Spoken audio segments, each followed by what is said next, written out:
pagtsatsaga dahil sa pagtsatsaga niya, ganito na siya ngayon. Kaya tingnan nyo siya mga idol. Ito lang yung sinasabi niya.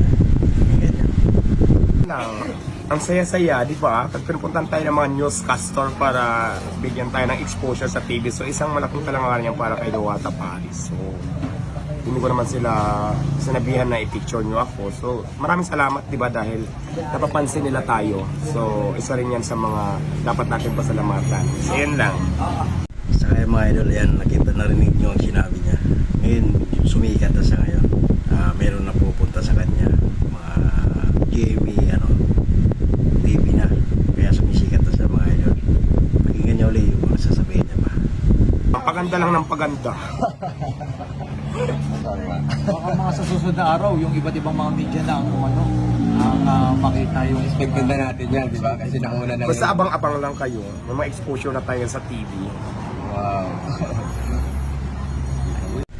Ayan mga idol, narinig nyo yung sinabi ni Idol Diwata.